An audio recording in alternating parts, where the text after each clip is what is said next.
validation, now I validate myself. Building inner strength, putting doubt up on the shelf. No more unnecessary drama, no more wasted time. Climbing higher constantly, making my own climb. Standing on higher ground, where excellence is found. My potential knows no bounds. Raising the bar, breaking ground. My network is my net worth. Choose your company wise. Surround yourself with eagles, not with sheep in disguise. Every interaction is a reflection of my brand. Quality over quantity, that's my personal command. Standing on higher ground,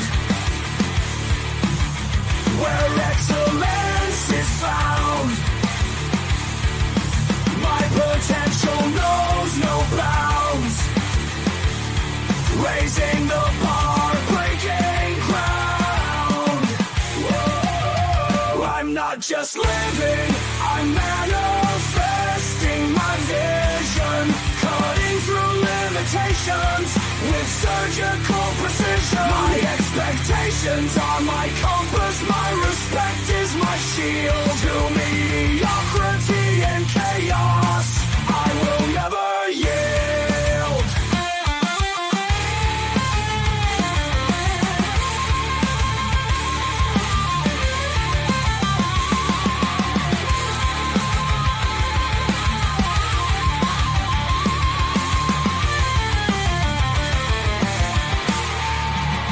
I'm not just living, I'm manifesting my vision. Cutting through limitations with surgical precision. My expectations are my compass, my respect is my shield. To mediocrity and chaos, I will never yield.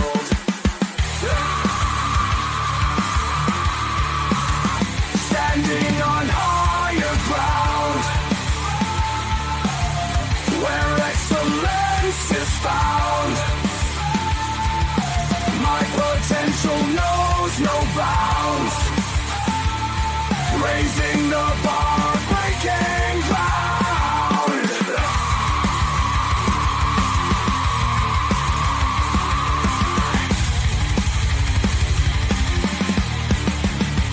I'm not just living, I'm manifesting my vision.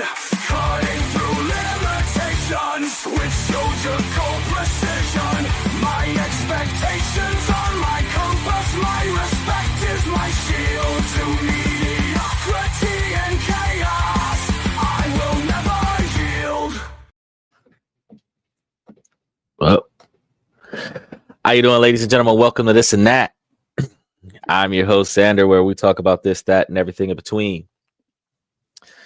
Today, we're going to be talking about the emotional unavailability in a relationship. So we want to make sure that you guys are able to join in at your leisure. Make sure that you like and subscribe. If you are interested in getting into the show today, you can click that mic approve the camera. You can be in the show in real time. Special shout out to those of you that are on Twitch and Twitter that are watching us.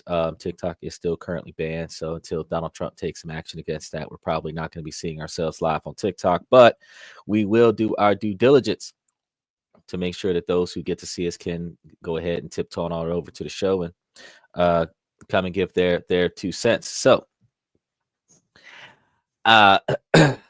we are live 7 days a week. We're supposed to air 10 o'clock Central Time, 11 o'clock Eastern Time, 7 o'clock Pacific Time. Today we started a little bit late. The show was scheduled for 10:30 Central Time, so we're just trying to make sure that we get everything situated. So actually, technically, in comparison to the time slot that I originally planned on airing today's show, we started a few minutes early. So, but our normal time is supposed to be leaning towards the 10 o'clock Central Time, 11 o'clock Eastern time. So for those of you that are watching us from around the world, we will not be adjusting our times due to daylight savings time. We're going to start at the same time for you guys. It's just that we're going to adjust our air time for America's daylight savings time observations. So keep that under our belts for the next few months, because I know that time's going to be changing soon. But we are live 7 days a week, and I have stuck to my word where I told you guys that the sun does not rise if we does not air this show, at least for now. So we have made it a point to air the show 7 days a week. You can see any of the shows that you miss on the YouTube channel. Those of you on Twitch can see the highlights of the show after the show has been published. So you can always go back and take a look at some of the things that you've missed. I think that it's important for us to talk about the emotional unavailability of individuals in relationships, because that's going to be a defining factor. I have found that this does lead to some issues in relationships, and there is something to be done about it. And from a man's perspective, I'm about to give you guys some really detailed information about this that you may not have thought about before. So while today I am talking about the challenges of figuring out how guys deal with their emotional unavailability, we're going to be talking about ways that you ladies can work through dating a man that is emotionally unavailable. So let's dive into the signs and uncover what we're looking for in the first place.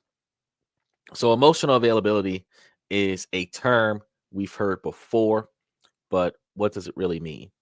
It's when someone is not capable of forming or maintaining a healthy emotional connection with their partner. This can manifest in different ways, but ultimately it can lead to a lot of frustration, confusion, and heartache in a relationship. So one of the most obvious signs that a man may be emotionally unavailable is that he's secretive or evasive about his feelings. You try to have open and honest conversations with him, but he shuts down or changes the subject.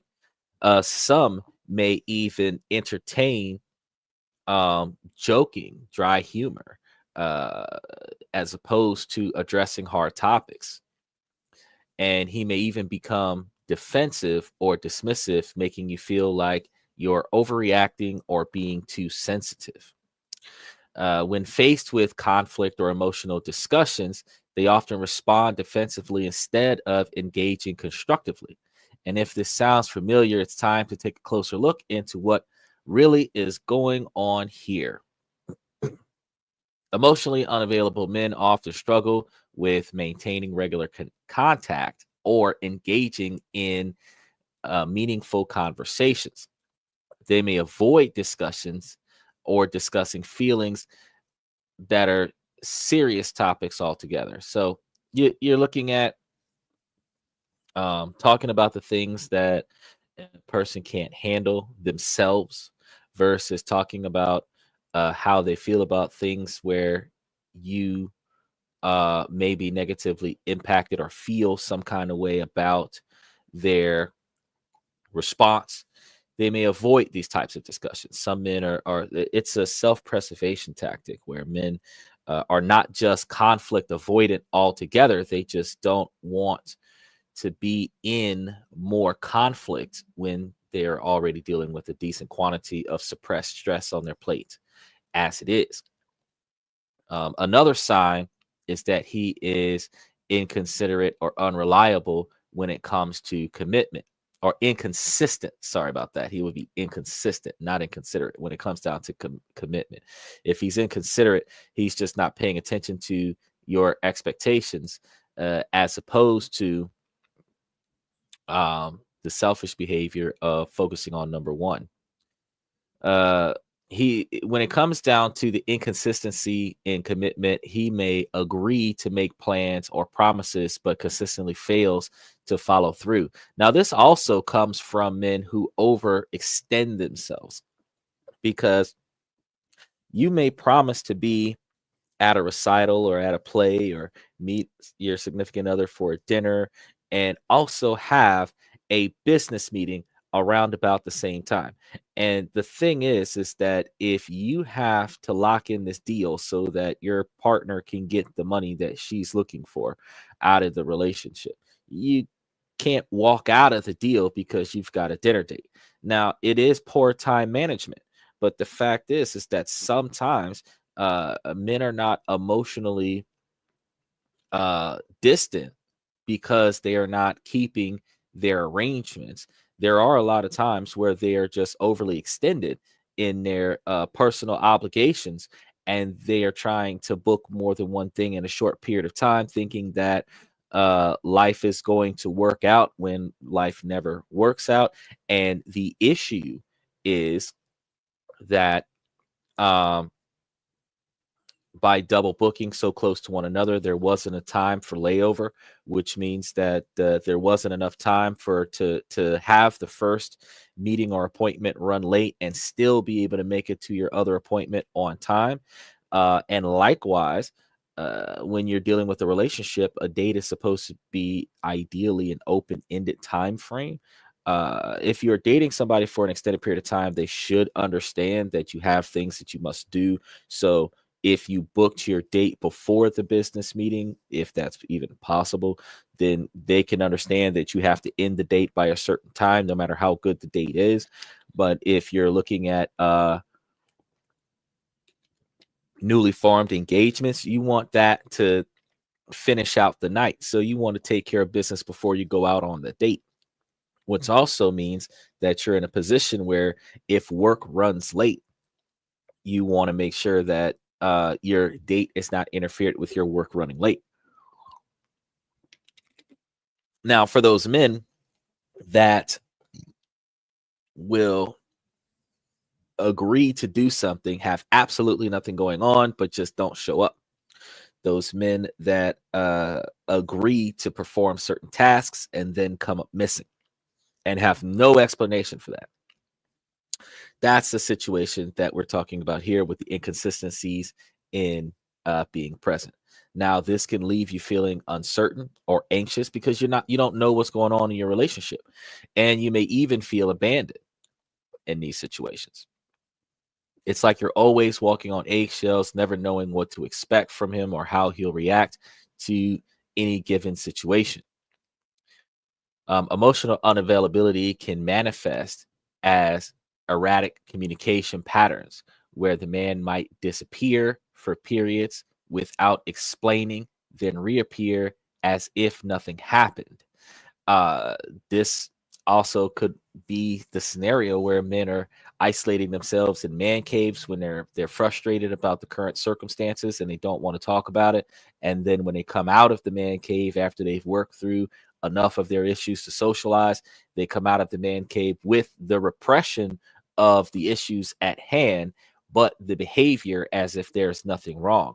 So I keep saying man caves aren't always a good thing. You know, having a gaming room for adults is straight, but like a place, an isolated location in your house for you to be yourself is not a good thing. A place for you to vent and decant, that might be good, but you can do that in any room that's not being occupied by somebody else. You don't necessarily need to have an isolated location where if I go in this room, nobody's allowed to go in this room kind of situation. Because you are separating yourself from your family in your own house, and that's not something that I recommend. Having a cool place to put all your fun toys that you don't want anybody to play with, that is fine, but a place for you to be yourself in your house in its own single room versus being yourself in the entire house, I do not agree with identifying a man cave as a place for you to be yourself. You should be yourself all the time.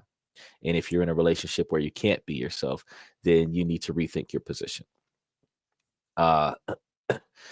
They may have a history of short-term relationships. This is something that emotionally unavailable people are going to deal with. And because men wear their heart on their sleeves more than women, the issue that we're going to have here is that they're not going to be as emotionally expressive. And with a history of short-term relationships or flings, one-night stands, rather than serious commitments, often leaving when things start to get serious because they are concerned about the finality of commitment, you'll understand that this particular person may have a issue with unavailability. Emotionally unavailable men often have a hard time with intimacy. And this isn't so much the actual engagement of sex, it's more to the magnitude of emotional intimacy. They may have uh, hesitations to get close, uh, physical contact, uh, cuddling, stuff to that effect. They may hesitate to be vulnerable with you, even after you've been together for a while. And there's typically a noticeable avoidance of emotional intimacy with a tendency to keep partners at arm's length to prevent deeper connections. And this can be really confusing, especially if you're someone who values emotional connection and intimacy in a relationship. He might also be overly critical or uh, perfectionist. You know, if he's got something that he's really trying to get things done a specific way to the umpteenth detail, this can also be an issue, and always finds fault in you or the relationship rather than taking responsibility for his own emotions and actions. Now, this can be really draining and make you feel like you've never been good enough for the relationship or never been good enough for your partner. But don't worry, we've got a lot of things coming up that we can kind of give to you guys to help you really iron out a lot of these concerns, because these are some pretty deep concerns. Emotional unavailability in men often have deep-seated fears or insecurities that prevent them from opening up and being vulnerable. It may be a result from past trauma, fear of intimacy, or an avoidant attachment style. Whenever the reason, it's essential to understand that this isn't about you. It isn't about you. It's about him and his own emotional limitations. So Shelly has jumped in and she says, how do I assert my dominance as a male, but yet still have loving, tender to my wife? Uh, well, first of all, you're going to have a scenario where you're going to have to stand on your non-negotiable expectations for behavior, and one of the reasons is because you have to recognize that your expectations have to be followed. When we're dealing with asserting your, it's not so much dominating your wife while still being intimate, and that's one of the things that women need to understand in a relationship as well, is that your goal is not to dominate your partner. The men are selected as the leader by the woman, and the men's masculine roles in the relationship is to protect and provide, and the feminine roles is to be supportive of the protector and the provider. And being supportive does also mean following some of those instructions. So what we're looking at is not so much dominating your partner. The thing is that, and I know there are some alpha male red pill podcasts that'll say, oh yeah, you gotta drop the hammer. But no, truthfully, if you are standing on your non-negotiable expectations for behavior, you are setting a parameter where this is what will be allowed and this will not be allowed. A lot of times when you're in a marriage, your woman is going to be getting the benefits of being your wife. Well, the benefits of being your wife comes from the observation that she must be able to adhere to your expectations. Now, your expectations is not making her a footstool or having her massage you with in the middle of the day and fan you with a giant leaf, and it's not an era of servitude. It's the fact that there are situations where a man has multiple things that needs to be done, and he can only do so many of them in a short period of time, and he's going to elect to his wife, hey, I need X, Y, and Z to get done. Now, women like the message to be delivered in a pretty little bow and all soft and delicate. But truth is that the message is that I've got to be on two sides of town at the same time, and I can't get to both. I'm going to go to the right, you're going to go to the left, and we're going to succeed. Now, if women stop being so unreasonable about the delivery of the message and accept the message for what it is, he's telling you he needs you, get in there, then you would have less issues. Being able to be loving and tender with your wife is something that it's going to take a little bit of time and effort, because it's a two-way street. Men are going to be more reserved and more distant with self-preservation instincts when we're in a relationship where we have a dominance issue from our wives, where the women do not feel in any sense equal to the man unless she is dominating the man. And I have not gotten to the core issue of why a lot of women feel like with all of the equality battles that happen with women, that they do not feel like they are equal to men if they are not completely in charge of and dominating the man. I've never understood that. I feel like if you're aiming for equality, if you're aiming for a balance in your relationship, then you're supposed to treat your partner with mutual respect, where you expect from your partner what you give to your partner, and you give to your partner what you expect from your partner, and vice versa. So there shouldn't be a scenario, especially when we're claiming to be in an egalitarian society right now, where everything is supposed to be somewhat 50-50, where 50-50 doesn't exist.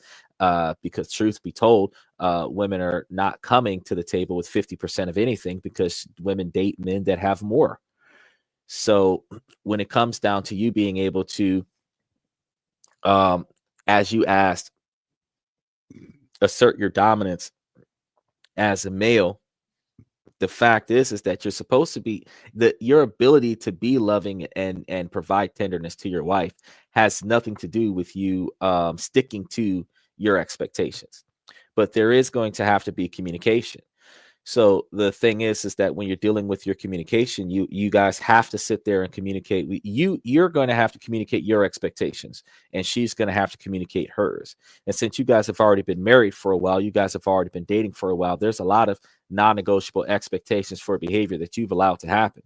And now for you to ask for change, the problem that you're going to have is that you're requesting change after all this time. You would have to renegotiate your experiences and your expectations, because first thing that's going to come up, and I said this on the show yesterday, first thing that's going to come up is that, well, you've never had a problem with it before, and that's not true. You've always had a problem with it, you've just never said anything about it.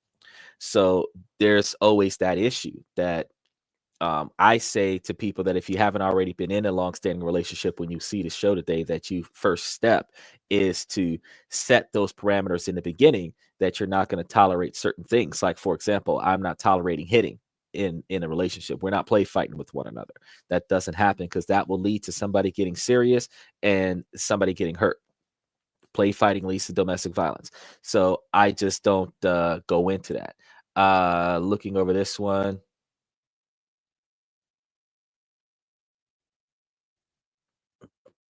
So let's see.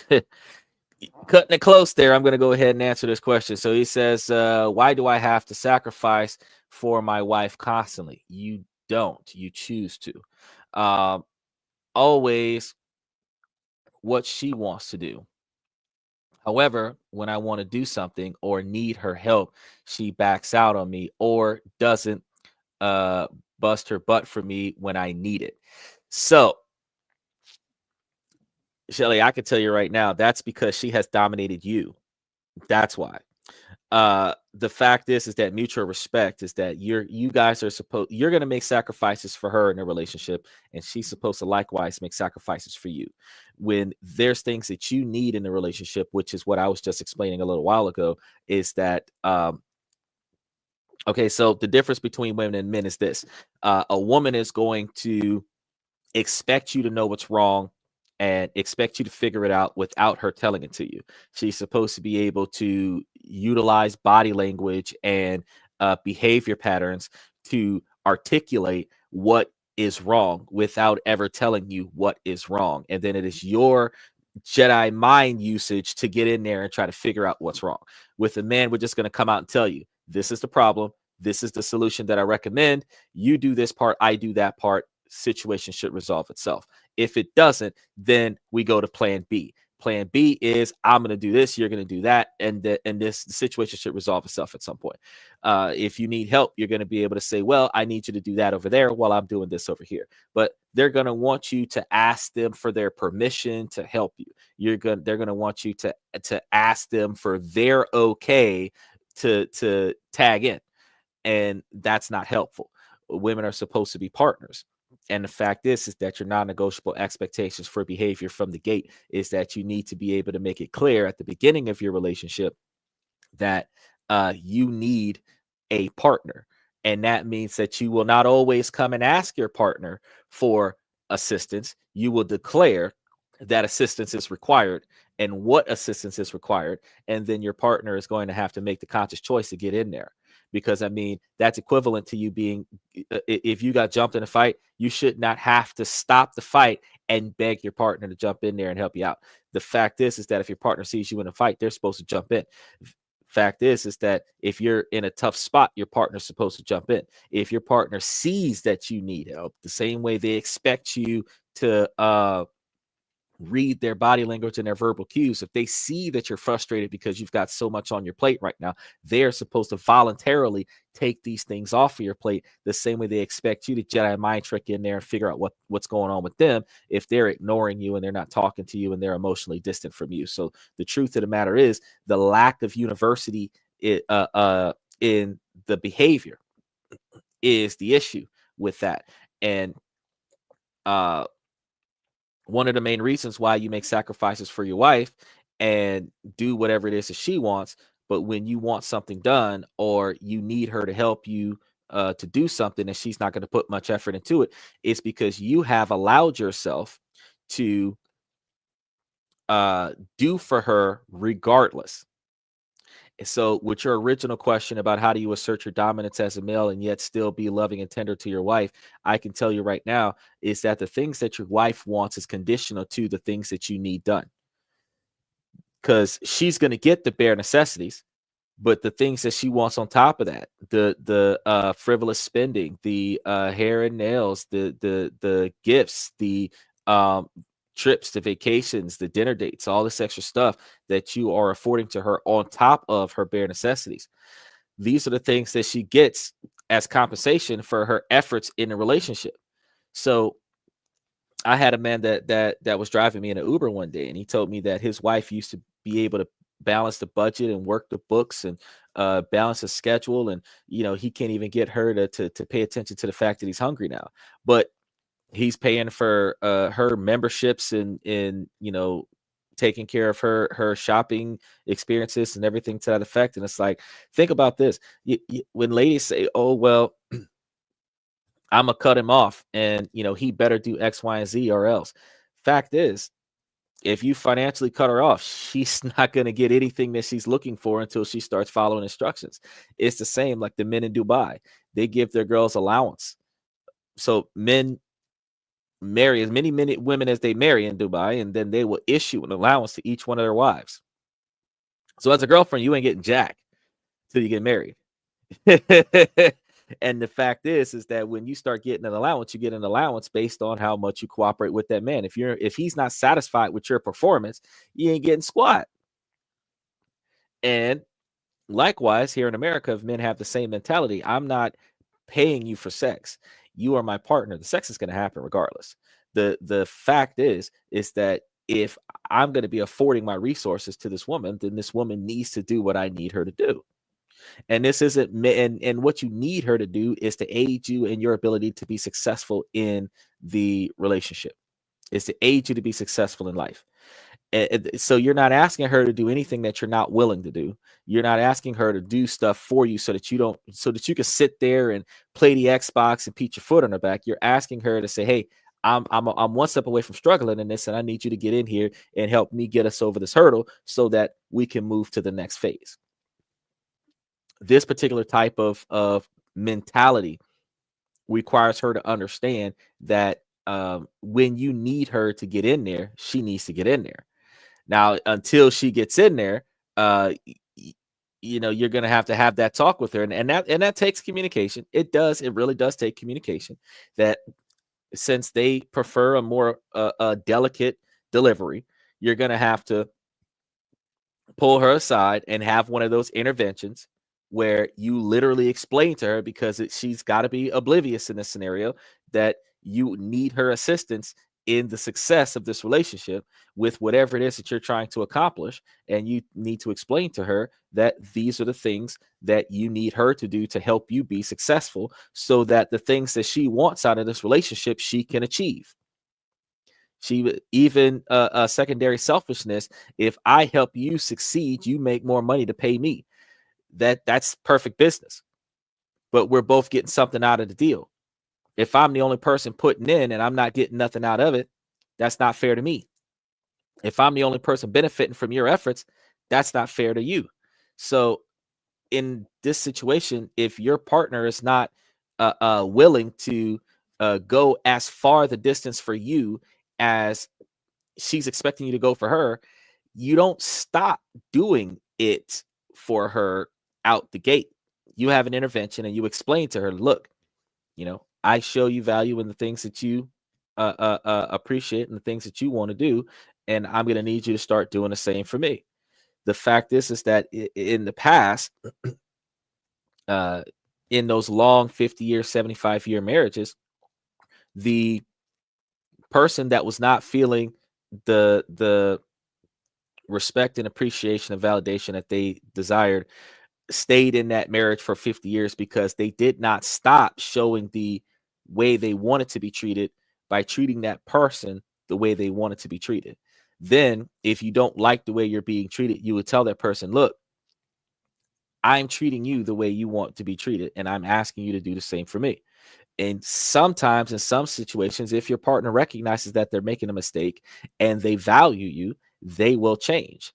But if they recognize that you don't like the way they're being treated and they don't care, then that person is not going to change.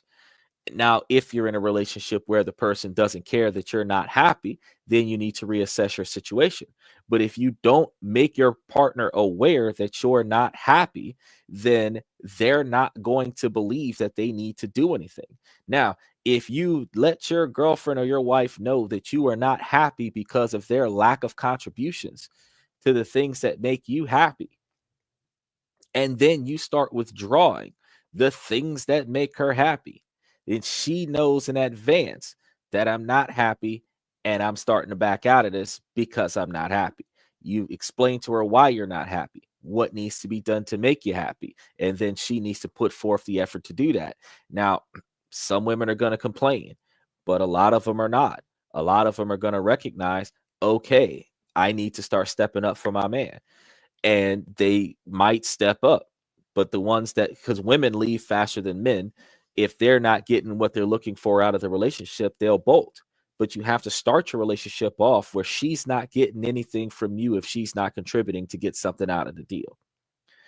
And if you don't wrap your mind around that aspect, that this isn't about you expelling your resources to get sex from her, because she's supposed to be more valuable to you than sex. You can get sex from anybody, but the woman that's spending your money, she's got to be doing something for that. The woman that's living in your house and driving your cars, she's got to be doing something for that. Because the women that you're having sex with outside of your relationship ain't driving your car, not living in your house, and not spending your money. So since you can get sex from anywhere, you cannot be trading your entire estate for sex from a committed partner. And I would tell women with their 4B movement that they're trying to do right now that, truth be told, you're not, sex is not supposed to be a negotiation tool in the relationship. It's supposed to happen as an expression of love and affection and intimacy between each other. So that's supposed to happen because you guys care about each other on an equivalent level. It doesn't necessarily have to be exactly the same, but the affection and the validation and rekindling of the emotions in the relationship is expressed through the sex. The sex is not supposed to be a payment or a tool for negotiation. So really, what did you do to deserve my wealth should not say, I'm good in bed, because that's not how that works. So you, sir, make sacrifices as a good man in your relationship. You're making these sacrifices because of how much you care about her. Now you need to start asking her and bringing this to her attention that you have this problem, and asking her, well, with the lack of effort and the lack of consideration in the things that I value, exactly where do you stand with your value with me, and where do you stand with the value in the things that matter to me? Because that conversation needs to happen with you and her, because I know that when people aren't interested in doing something, that they'll pussyfoot around, they'll half-ass it, they'll watch you do most of it, and they'll stand around and watch you do most of it, and because they're present, they're saying that they're supportive with the situation and they're helping. It's like, no, you're watching. I had that happen with a buddy of mine. I asked him if he could help me move, and he was like, yeah, sure, I'll help you move. He came over. I'm doing all the heavy lifting by myself. I'm like, bro, you can just go home, because you're watching me do what I asked you to come and help me do. If you're gonna help me with this, then you're gonna help me with this. If you're not gonna help me with this, I'll do it on my own.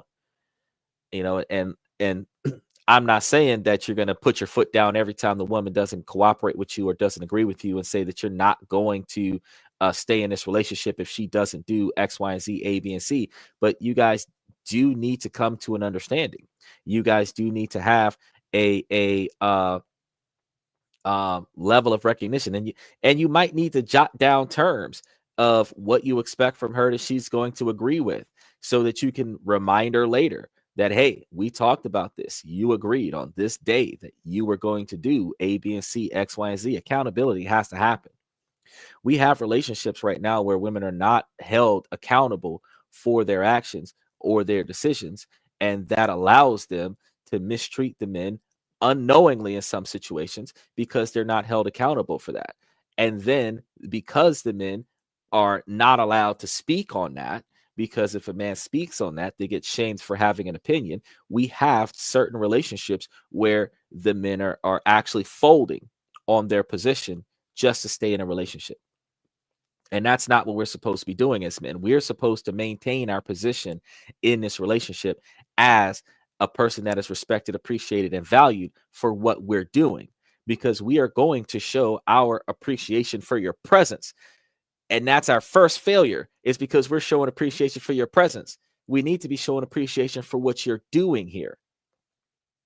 So let me continue forward. By all means, keep throwing in questions and comments. You guys can also, there is a link in the comment section where you guys can approve the link and approve the camera and the mic, and come on in real time if you guys want to speak on the show, as long as it's appropriate and you guys are over the age of 18. So we have some examples here, like some of we were talking about emotionally withdrawn and emotionally distant men.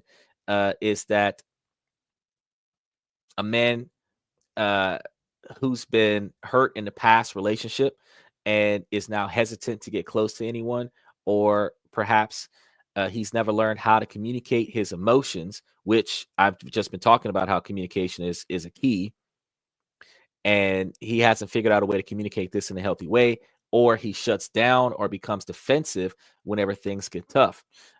Many emotionally unavailable men have experienced trauma or abuse in their past, not just in their childhood, just in past relationships, leading them to develop protective mechanisms, which is self-preservation tactics that are instinctual, that involve emotional detachment, where they're no longer allowing themselves to be emotionally drained by a relationship because they're not allowing themselves to become emotionally involved in a relationship.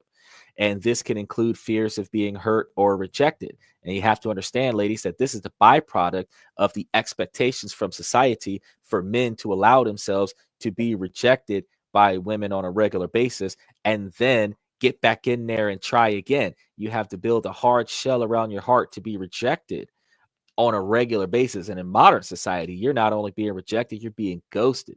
So it's a tough scenario for you to put a man through and then say that he's supposed to be emotionally open and vulnerable and hard on his sleeve. The women get told no less often than men. And ladies, y'all can remember the last time somebody told you no and how much that hurt your feelings. And it could have been no about what you wanted to buy at the grocery store.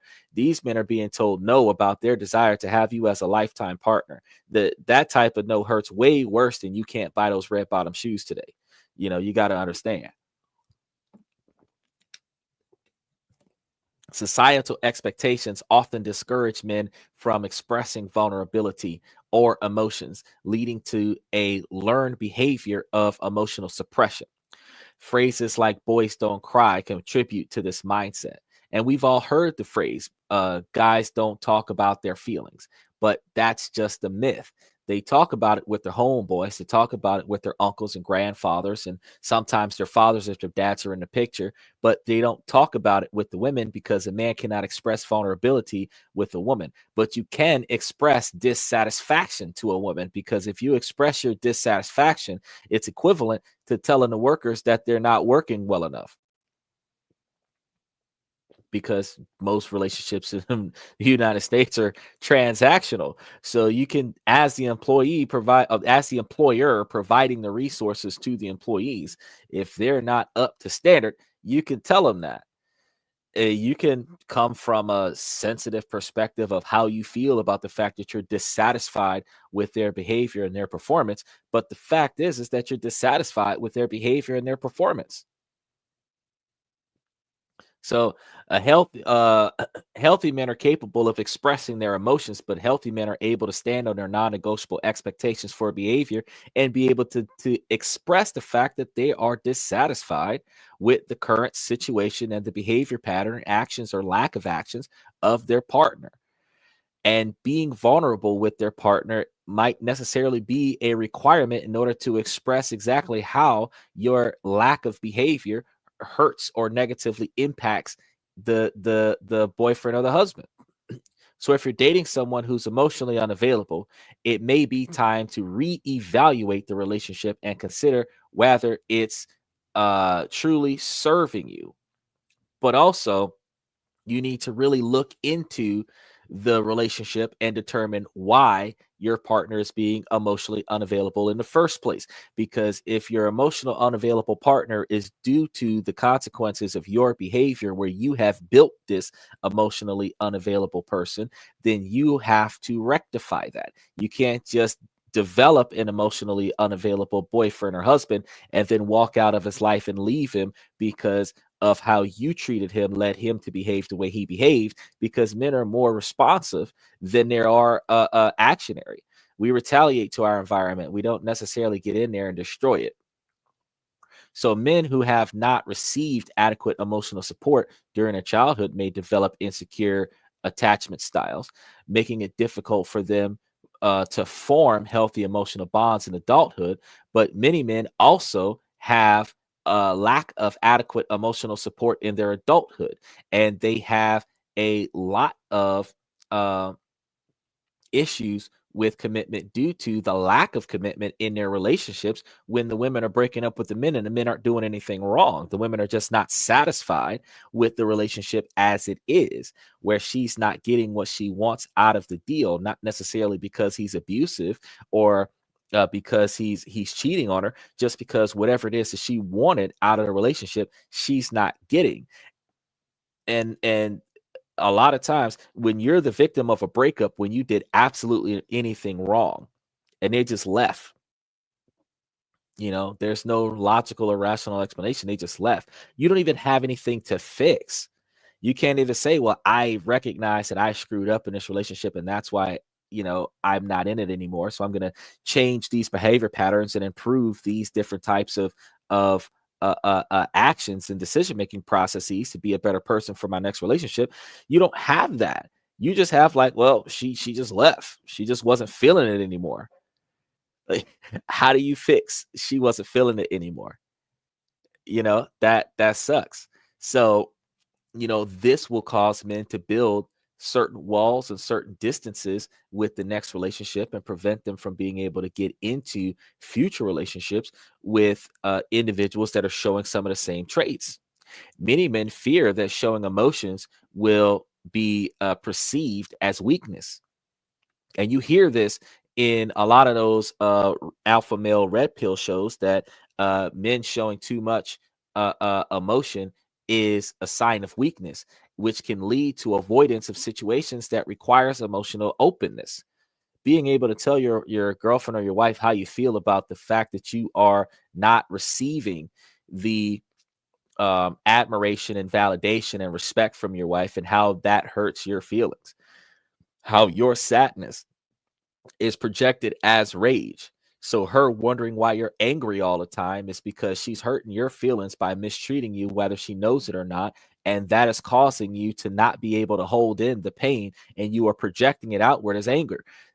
That is a level of vulnerability that needs to be stated so that she can understand that she's the reason why you're pissed off every day. And she needs to change how she's treating you so that you can stop being pissed off, so that she can stop being upset at the fact that you're being pissed off. Because you can't tell me that that the lack of happiness happened in a relationship and nobody was the reason why it started. Somebody did something that somebody else didn't like. Nobody said anything. The second person responded to the first person's behavior patterns. Nobody said anything. The first person is now retaliating to the second person. The second person is retaliating to the first person. This continues to happen until it snowballs down into arguments, fussing, and fighting. You're going to feel like the one person doesn't care about the other person, and vice versa. And then you're going to lead to this the rocky road of potentially breaking up, because nobody is talking about how they're unsatisfied. They're only trying to one up each other on dissatisfaction. They're always trying to play catch back on dissatisfaction, instead of just recognizing that whether or not I know if I done something wrong, I can point out the fact that I don't like the way I'm being treated right now. And I can tell you that I don't like the way I'm being treated right now. Now, if the other person feels the same way, you guys can have an intervention where you can write down all of the stuff that you don't like about how you're being treated. The other person can do the same. Write down all the stuff that you don't like about how you're not being treated. Put it together into a contract of, let's not allow these things to happen between us. And you're able to put a stop to the issues before the issues become too catastrophic where the relationship is not salvageable. Recognizing the signs of emotional unavailability is just the first step. The next step is to take a closer look at yourself and your own emotional needs. Are you comfortable communicating your feelings and needs with your partner? Do you feel seen and heard in the relationship? Ladies, if a woman expresses discomfort with emotional discussions or criticizes a man for being vulnerable, it can reinforce his reluctance to open up. So if you have a man that is capable of being emotionally unavailable, making him regret the fact that he opened up to you emotionally is going to force him to never open up to you again. The fact is that women who want transparency are going to have a higher obligation to provide a safe space for that man to be transparent, where there is no criticism, there is no negative recourses or repercussions, even if you don't like what you heard. Because in order for him to tell you anything and everything, him opening up to you is supposed to have no negative consequence. If in the event that you can aid him in collateral damage, in repairing what was done, it can only occur if he comes to you and tells you that there's a problem, and the only thing you're going to do is help him fix it. You're not going to criticize him. You're not going to make him feel bad about it. You're not going to remind him about it later. The only thing you're going to do is help him fix it. In that scenario, you are capable of getting more truth. Then you are the go-to person when he needs to open up and vent, because he will bring to you the problems. He will bring to you the concerns. He will bring to you the vulnerability, and you will covet that. and not use it as a weapon against him. Because you got to understand, ladies, that when you take his deepest, darkest secrets and throw it in his face in a one-on-one conversation with you, or embarrass him in a crowd with stuff that nobody is supposed to know, even if it's not bad, it's just something that he doesn't want other people to know about. You are supposed to take that to your grave. And if you don't, then you are shutting down the ability for him to be emotionally open to you, because the man is not going to be able to trust you with that. He's not going to be able to trust you with his deepest, darkest feelings and his emotional concerns. And this reaction may lead him to believe that emotional expression is unwelcomed in his relationship, causing him to withdraw even further. So women who expect men to always be emotionally strong, or who equate emotional expression with weakness, where you do this by shaming a man when a man talks about what he doesn't like, when a man talks about the things that he would prefer you not do, when a man starts expressing his dissatisfaction and how your lack of presence hurts his feelings, and then you demasculate him because he does that. This can create an environment where men feel they must suppress their feelings. So just like when Shelley was talking about how he makes sacrifices constantly for his wife, and he always does what she wants done, but when it comes down to the things that he wants to do, or when he needs her help to back him up with something, she doesn't show up, or she half-asses her way through it. And when he needs her, she's not there for him. In order for you to be able to have the confidence to tell your woman that she's not emotionally available for you when you need her to be, that she's not present for you when you need physical aid, that she is abandoning your side of the relationship, putting the burden of everything on your shoulders, and that pressure is stressful. Being able to say, look, I can do a lot, but I can't do everything by myself. We're supposed to be a team, and we're supposed to be working on this together. Being able to express that.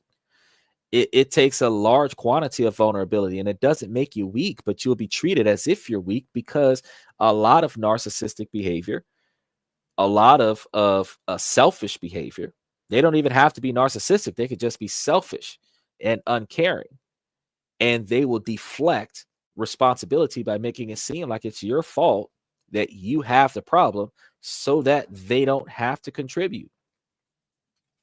This type of behavior will build an emotionally unavailable man. And this pressure can lead to emotional detachment as a self-protective mechanism. Women fail to communicate their emotional needs clearly. I told you guys about that earlier. And men may not realize the importance of emotional availability in the relationship, because she is not able to open up and say what's really going on. The way that a man can tell you exactly what he wants and what he needs is the way a woman needs to declare what she wants and what she needs, because in order for him to do what she wants and what she needs, he has to know what she wants and what she needs. He shouldn't have to guess. If you're going to turn this into a guessing game, then you ain't getting shit. If you're going to make a riddle out of this, you're going to have to figure this out on your own. I asked you what was wrong. This isn't a game of guess who and clue. I was about to say Connect Four, where we got to connect the dots. And the fact is that we're not supposed to have to do that. We walk up and what's the problem? And you should be able to articulate the problem clearly out the gate.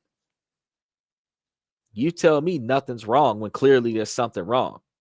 I am not supposed to show you that you matter to me that much by guessing what's wrong.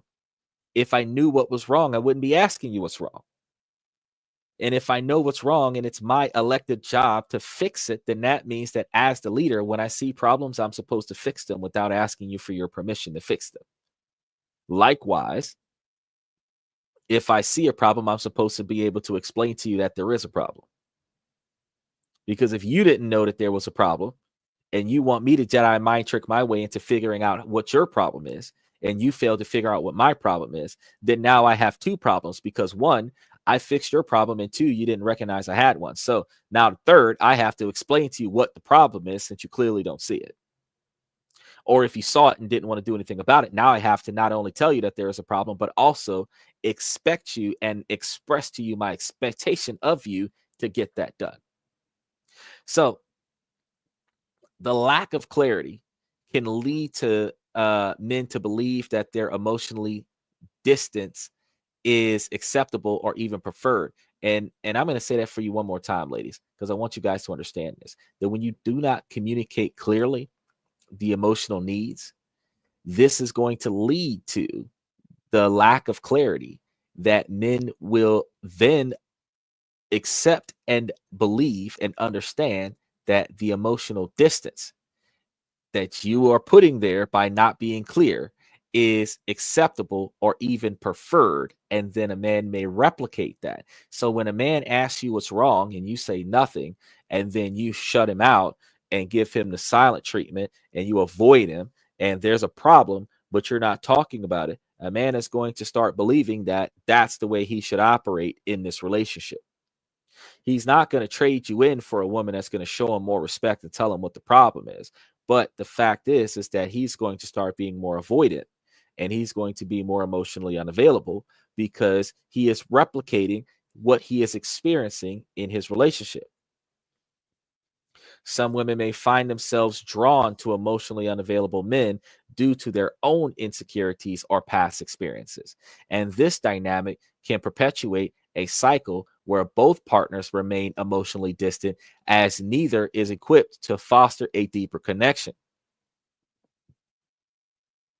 Women also struggle with intimacy, and this may inadvertently encourage emotional unavailability. Now, not all women have this problem, but this is an issue that some women do have. And when they are dealing with this, their emotional availability in men by mirroring avoidant behaviors can lead to both of them hesitating to engage deeply.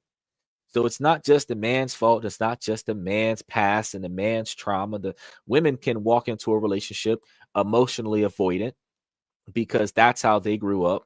They learned this in their adulthood. They learned this in their negative relationships, and now they're projecting it onto their current relationship. This could develop if the man wasn't emotionally distant before. You could create an emotionally distant man inadvertently over an extended period of time. You ask yourself before you ask him. You used to be so open. You used to be so vocal. You used to be so expressive, and now you're not. What happened? What changed? If you got to ask that to your partner, you got to ask yourself, what did I do to cause that? You got to really ask yourself that first person accountability. Did I contribute to his change in behavior? Because if I did, then I need to figure out how to undo it. Because maybe he'll change back to the man that I wanted him to be, the man that he was when I first met him. Because self-preservation tactics, a man will change for the environment that he's in. So you weren't in his environment when y'all first got together. You became his environment the longer y'all dated one another, and the longer y'all stayed married to one another. And he adapted to his environment, which is you. So if you don't like the way he has become, you need to ask yourself, what have you done to contribute to the change in his behavior? It's not just about him changing, it's about you contributing to his change. And this can create an emotionally barren environment. And an emotionally barren environment where it's a long-term relationship or a long-term marriage, and you guys are not expressing the love and affection for one another, the relationship can dry up. The emotional abandonment can occur. The emotional abandonment can lead to you guys finding emotional substance outside of the relationship. You guys can both be cheating on each other at the same time, and the first person that catches the other person will start a big argument to take the spotlight off of themselves cheating and focus on the other person cheating. But you're both cheating because you're both emotionally unavailable to one another, and you're both cheating because you both are not expressing the fact that you feel emotionally abandoned in your relationship. But you cheating on him is because he was emotionally avoidant to you, and him cheating on you is because you were emotionally avoidant to him. So had you guys sat down and expressed the fact that you feel neglected and abandoned emotionally or even physically in this relationship, and that you need your partner to show up, and as opposed to walking out of the relationship and finding something else, then you might be able to prevent the some affairs that would happen due to the lack of communication, in your lack of dissatisfaction in your relationship, which stems back to what I said before with standing on your non-negotiable expectations for behavior. When we have women with unresolved issues from previous relationships that may project their fears onto new partners, leading them to act defensively or suspiciously. For example, women who's been cheated on by men before. Now you got GPS trackers on your new boyfriend's phone. He's got to answer whereabouts all day long. If you call him and he doesn't answer the phone, you got to interrogate him about why he didn't answer the phone. If he doesn't come back on time, it takes him 30 minutes to get home. It took him 45. You're interrogating him about why he's 15 minutes late.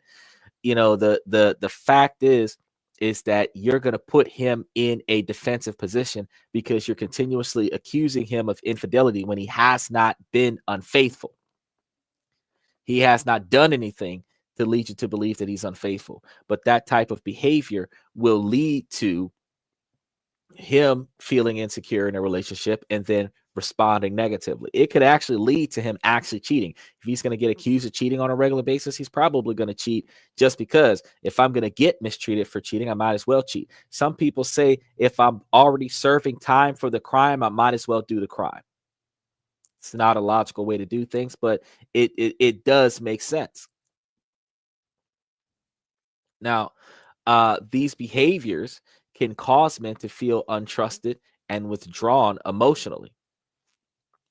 Now, if a woman relies heavily on her partner for emotional validation without reciprocating, it can create an imbalance that leads men to feel overwhelmed and retreat into emotional unavailability.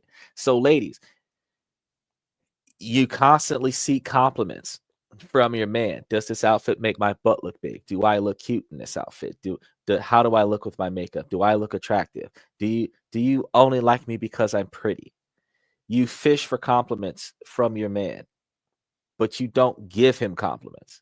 You look handsome in that suit. I like that new cologne. I like your new haircut.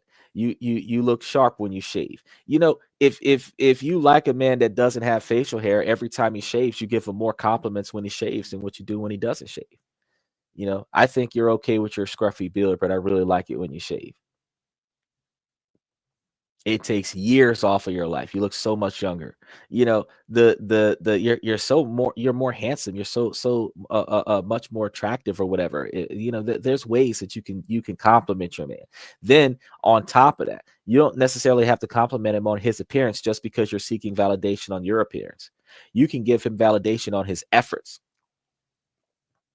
As many compliments as you seek from your partner, you can provide just that many more compliments. You know that women get complimented 25 more times than men do in a relationship at minimum. Now you think about how many times you fussed at your man about something that you didn't like, and then think about how many times that you have complimented your man for the things that you were okay with, for the things that you did like. You give the occasional thank you when he goes above and beyond to satisfy you. But the day-to-day mundane, you either fuss at him because it ain't right or you say nothing because it is right. When will you start recognizing when things don't go wrong?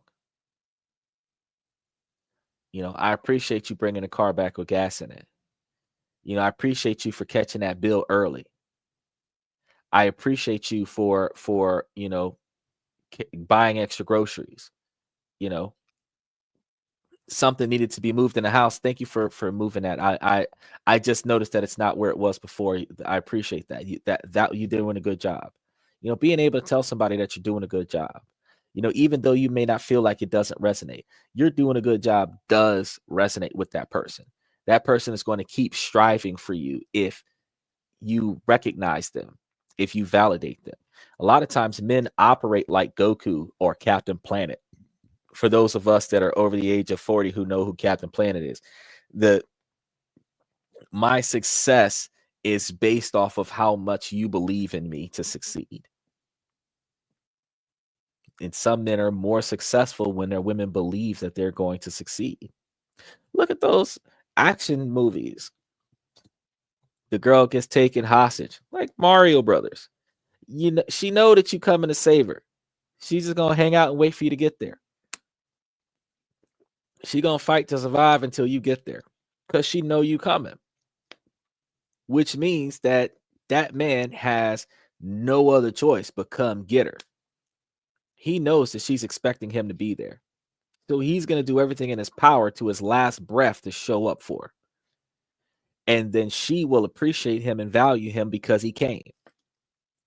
Every time you value him for showing up with all the hell and damnation he had to go through to get there, you reinforce with him that you are satisfied with him showing up.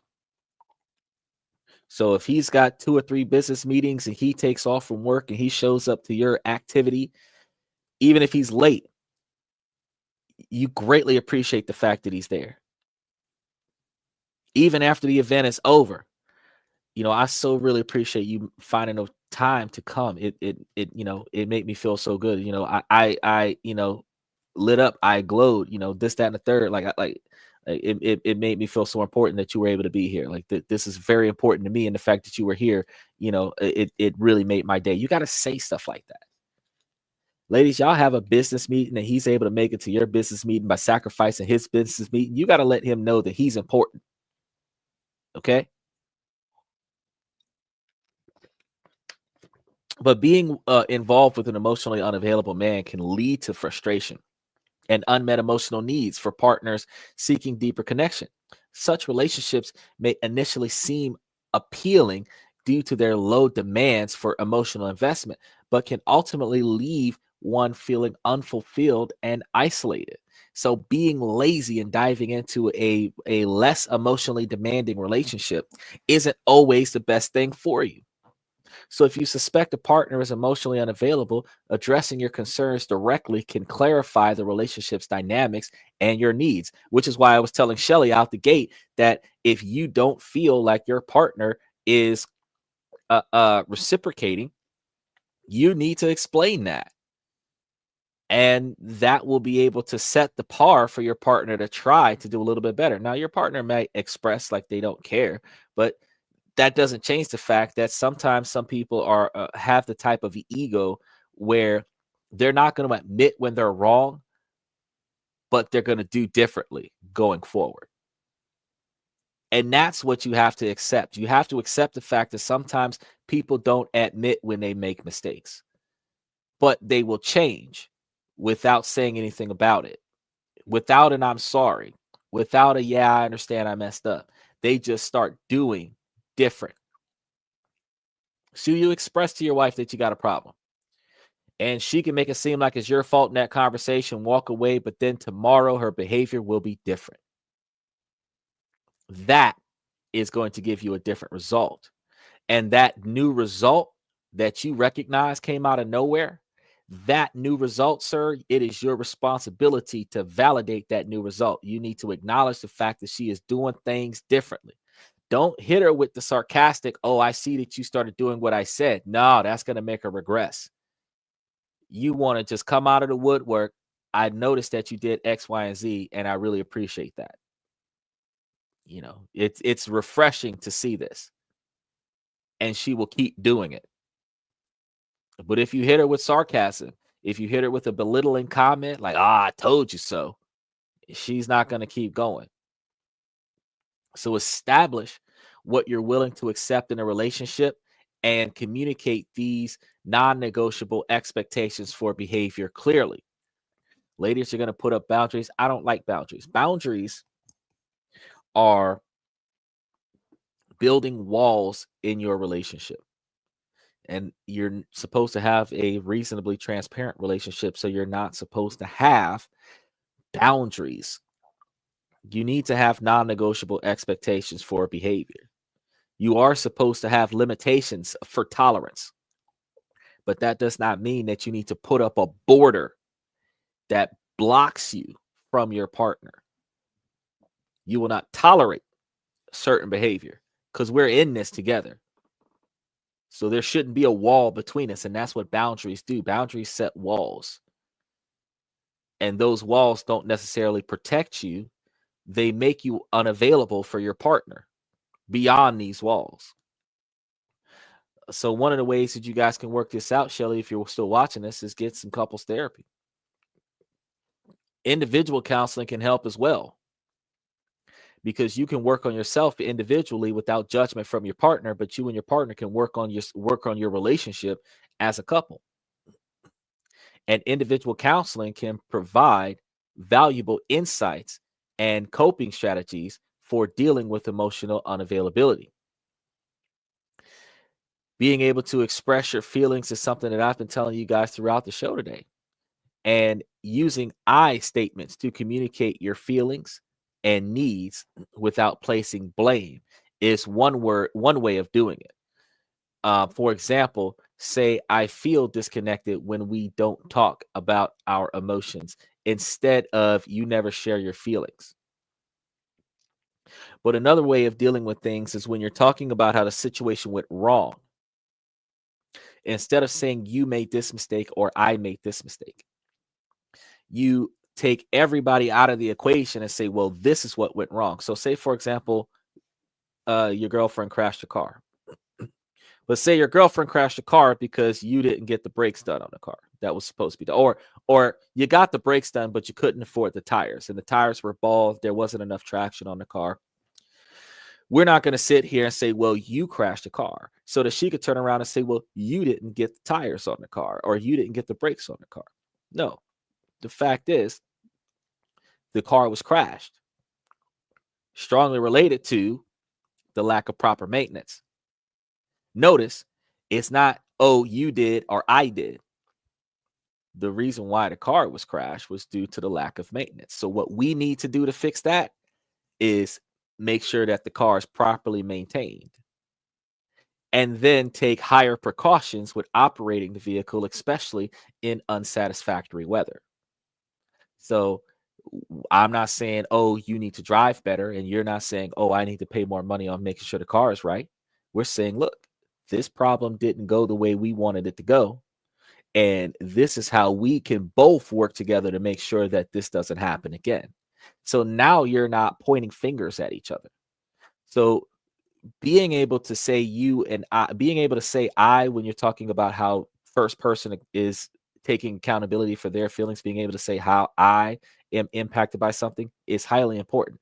But being able to take us out of what went wrong and talk about what went wrong, so that we can talk about what we can do to fix that, that is how we're able to move forward in a more positive fashion. Also, ladies, choosing the right timing. This is a very, very key factor, because if you don't like something, sometimes in the moment is not the right time, especially when you're in a public place. Blurting out and shaming or embarrassing your boyfriend or your husband in public is not the way to keep your husband or your boyfriend emotionally available to you. It's not the way to keep your husband in a positive light with you at all. Fact is that personal conversations and intimate conversations are not supposed to be done in public, even if you're the only two people standing there. You can have that conversation in the car.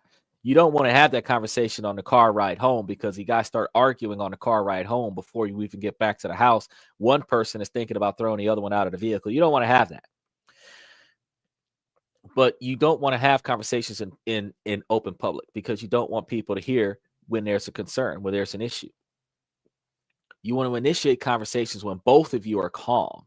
So if there is a problem, you want to be able to recognize we need to talk about this, later today or tomorrow.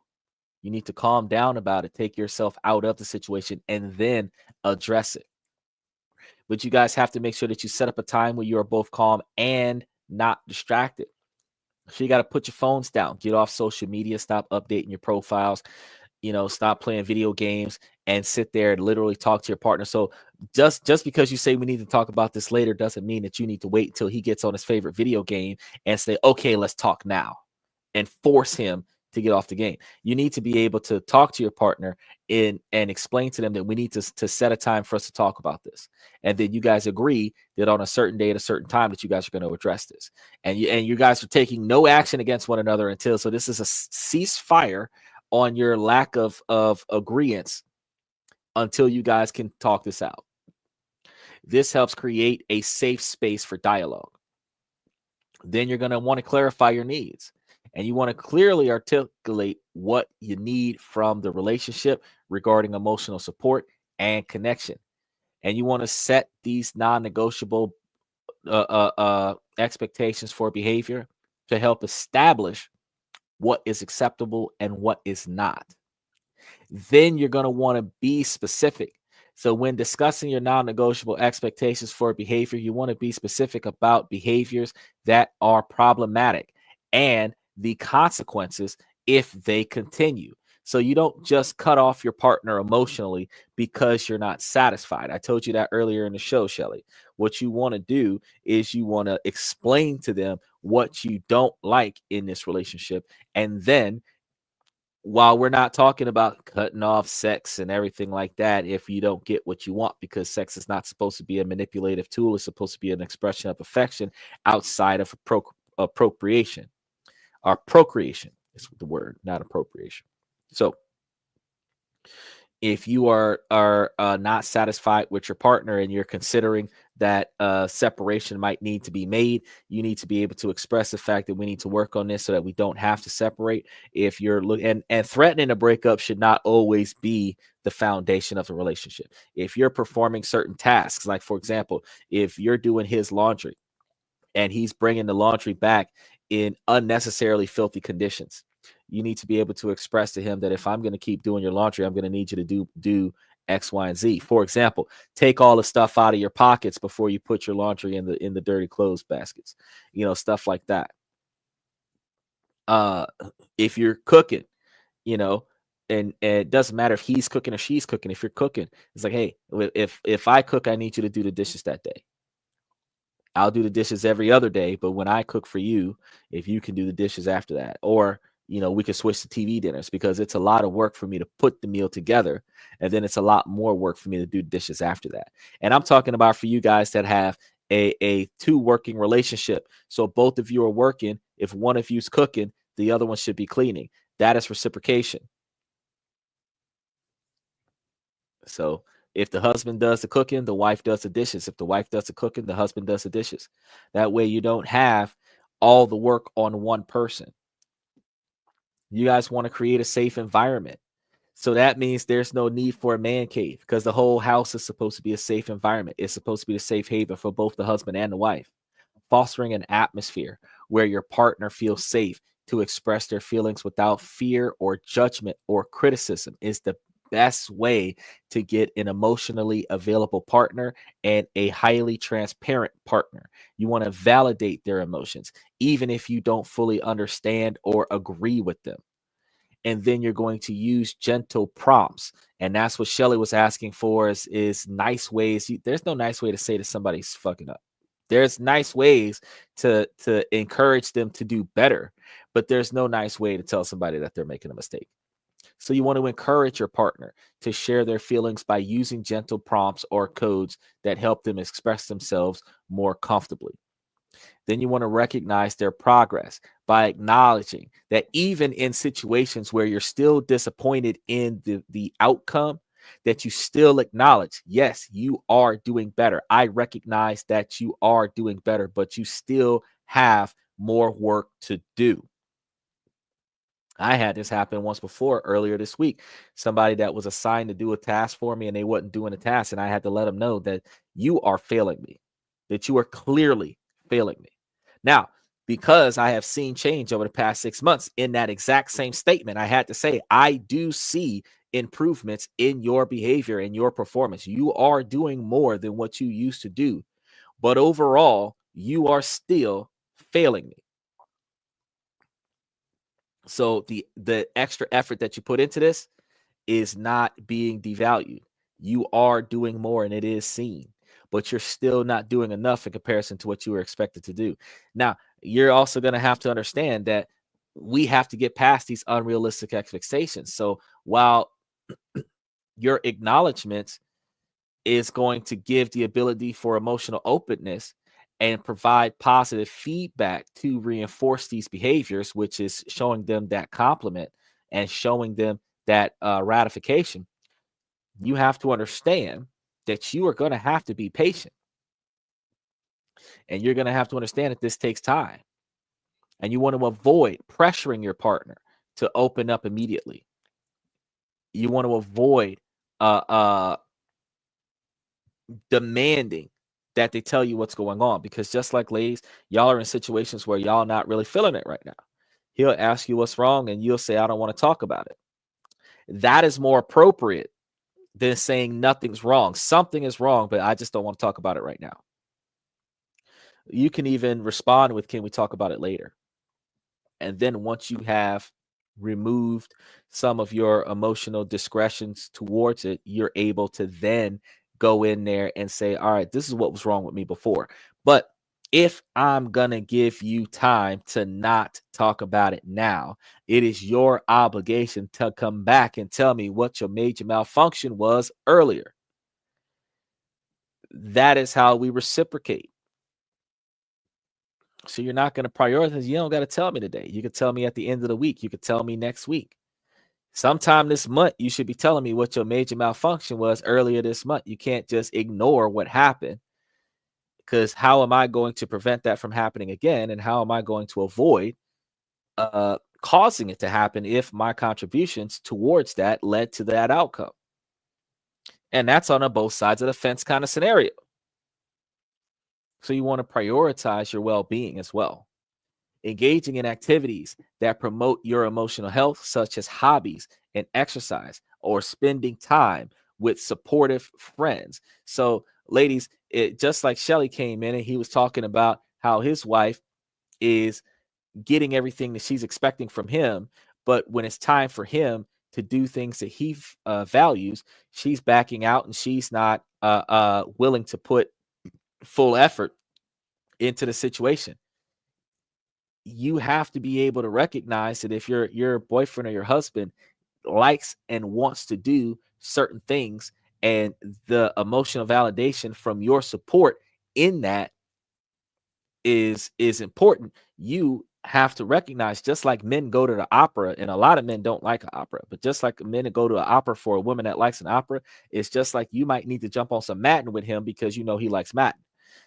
I can tell you, when we was growing up, I was able to bond with my brother because he likes to play video games and chess and board games. I don't really do all that stuff.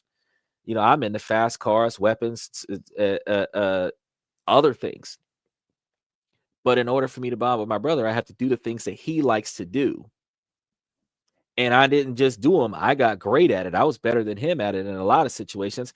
And his ability to improve his skills in the things that he liked doing came from the competitiveness with my strategy. But whenever I want to go and bond with my brother, I'll go over there and do the things that he likes to do. In your relationship, it's the same thing. Whenever you want to bond with your husband, you go and do the things that he likes to do.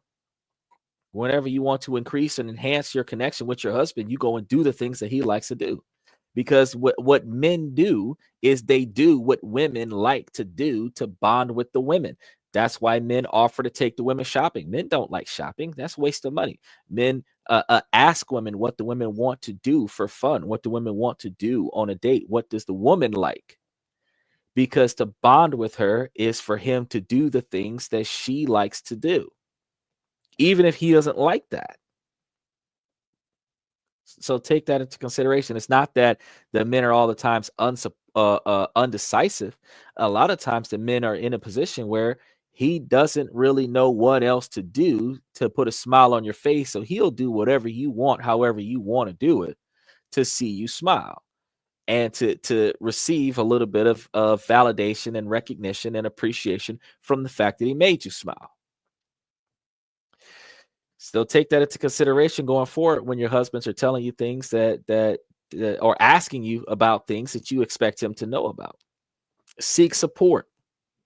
You want to consider to talk to your friends, and you really want to talk to friends that because some people say that you can't talk to your single friends, and that is in a way true. Single friends are not always good at giving you advice on how to stay in a relationship because they're single, but a single friend can tell you what not to do to make the relationship fall apart because they've made bad choices and that's why they're single.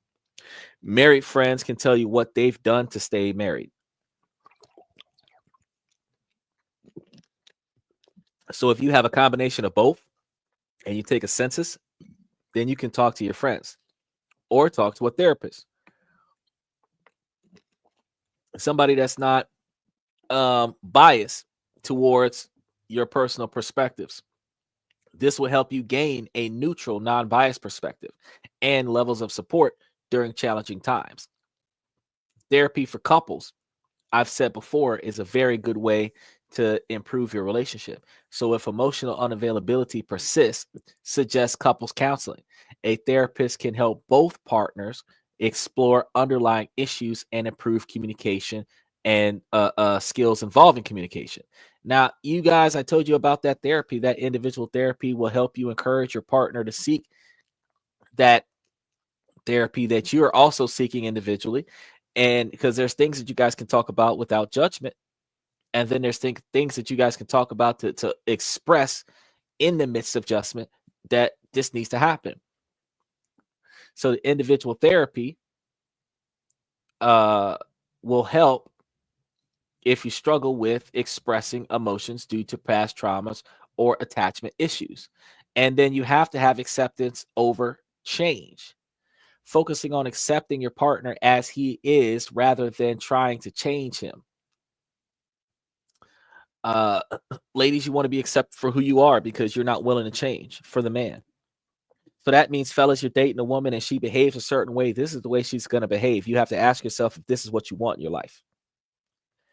If this is what you want in your life, then you have to be able to accept that 20% of her that you don't like. There's 80% of a person. If a person can give you 80% of what your expectations are, then you need to be able to take that person and run with it. And as long as something out of the other 20% is not a deal breaker, then you need to go ahead and run with that because nobody's going to be perfect. They need to meet a majority of your expectations, not 100% of them. You just have to make sure that inside of the 80% of expectations that you have for your partner, that your partner is not hitting any red flags that are going to be pet peeves that's going to negatively impact your relationship going forward. So this shift in mindset can reduce frustration and foster a healthier dynamic. When you recognize your limitations and understand that you cannot control another person's emotional availability, they must be willing to engage in the process themselves.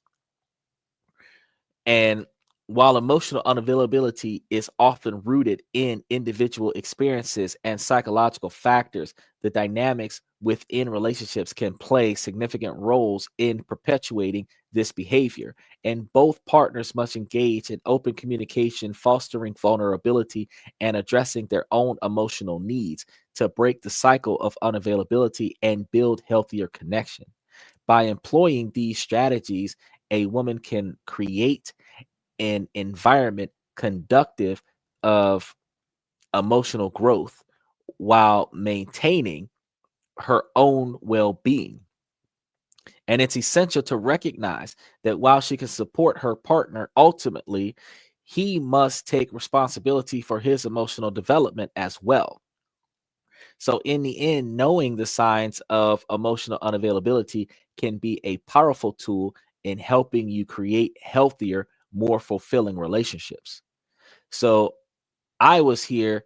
I want to hear from you guys, and I want to have you guys answer a couple things here. Have you ever dated someone who was emotionally unavailable? And then what were some of the signs you noticed, and how did you guys handle that? I want you guys to take the time to share your experiences in the comments down below.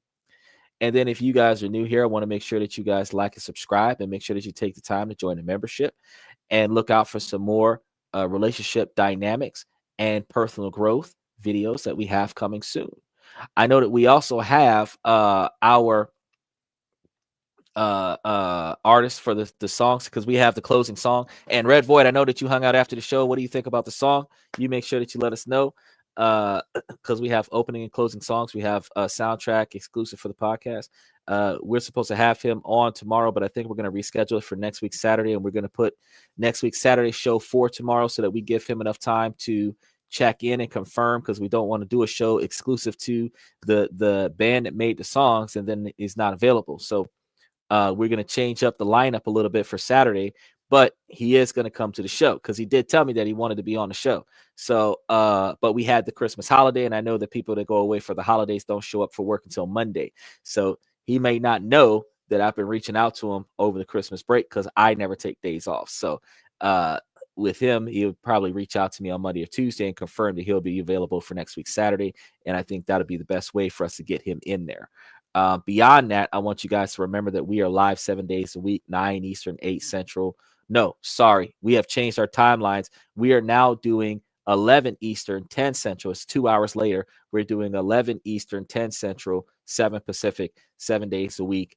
And we typically try to run about an hour or longer, almost 2 hours, depending on the engagements from the fans and the quantity of information that I've done research on. But we are live 7 days a week. And we encourage you guys, if you're watching us from Twitch, to hit the follow button. If you're watching us from Twitter, also hit the follow button. And if you're looking at us from YouTube, make sure that you like and subscribe, so that and then share us with people that you know that can need this information, and people that you know that could argue against this information, because I'm always in for a debate.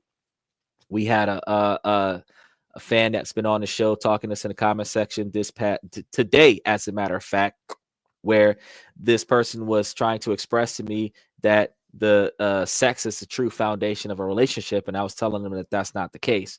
That while physical attraction does happen and the desire for sex is there, that emotional intimacy can develop before sexual contact, but sexual contact is going to be the difference between a platonic friendship and emotional relationship, which I agree with that person when they said that.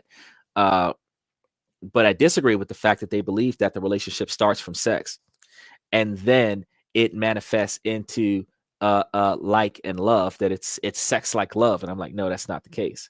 There is attraction there first, and that attraction can lead to sex, but there's attraction and and then your behavior. And if I like your behavior, then you can end up in a love situation.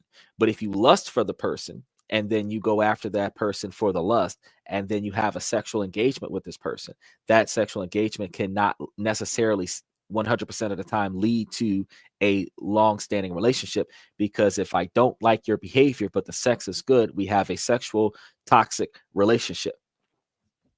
If I like your behavior but the sex is bad, then we have a lack of intimacy. There's a problem here. So but you also have to remember that when you're looking at a 50, 60, 70 year long marriage, you guys are going to reach a point where you stop having sex with each other. So sex can't be the foundation of the relationship. There's got to be more there. You guys are going to be able to sit around the house and talk about how good total is. You guys have been around each other so long that sex is not a necessity. It's something that happens. When you're younger, in your early 20s, like that's like the only thing that you prioritize is sex. But you got to understand that as you get older, that's not a priority. Companionship becomes more of a priority. Partners that are aiding you in your success is going to be more of a priority.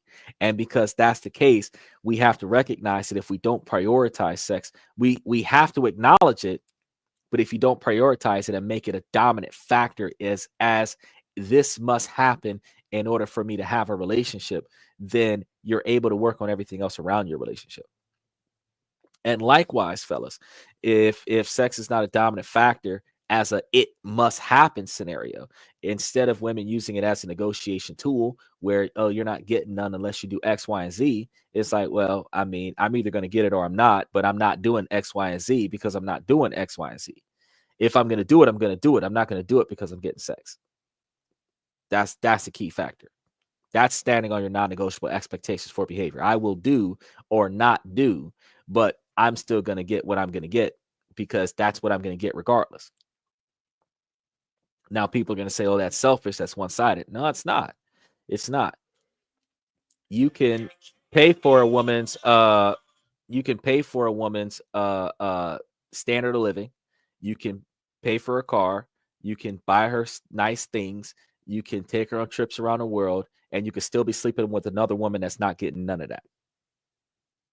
The girl that you are spending all your money on could not be having any sex with you, and the girl that you're having sex with could not be getting any of the stuff that you're spending your money on this other woman for.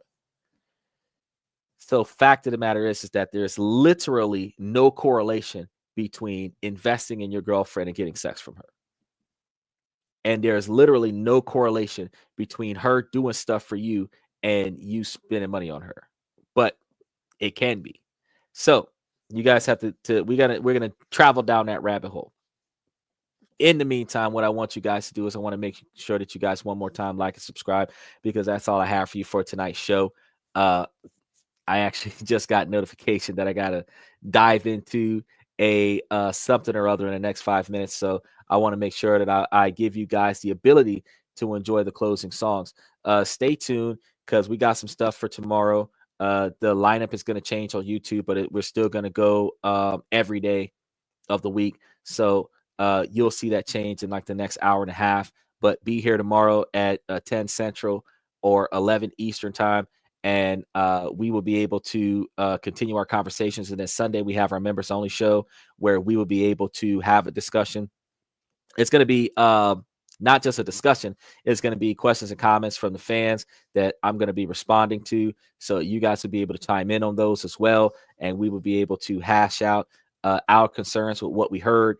I'm going to make sure that the questions and comments are heard this time around, because last time we tried to do it, we had an issue with the audio scenario. But we're going to get everything together. This is one of the reasons why I tell you guys that if you throw your special likes, your super likes, super emojis, special comments, gifts, and slide that our way, throw donations to the podcast, it helps us improve the quality of the podcast. So we always encourage that.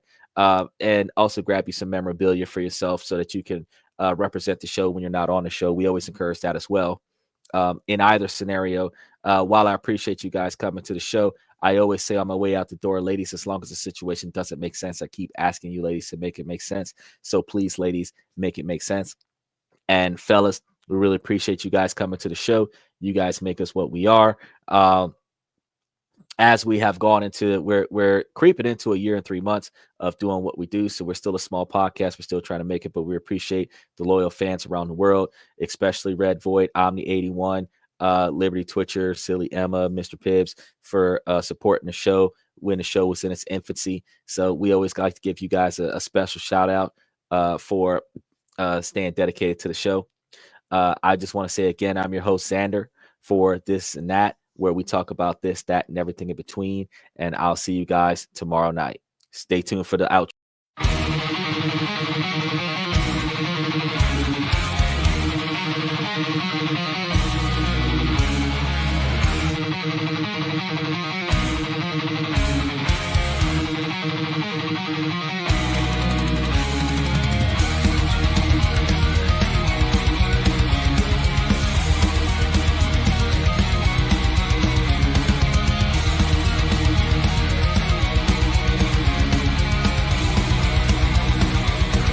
Higher ground!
That's my personal command. I'm not mounted on higher ground where excellence is found. My potential knows no bounds, raising the bar, breaking ground.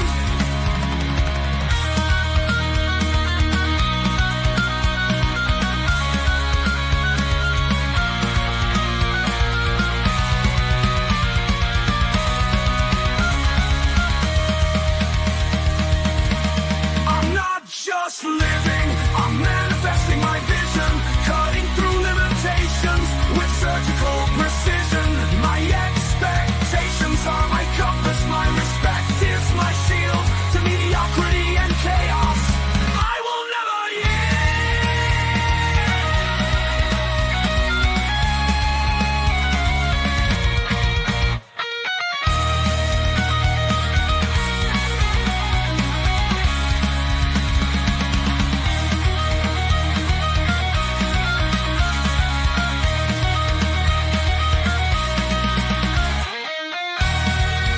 I'm not just living, I'm manifesting my vision, cutting through limitations with surgical precision. My expectations are my compass, my respect is my shield to mediocrity and chaos. I will never yield.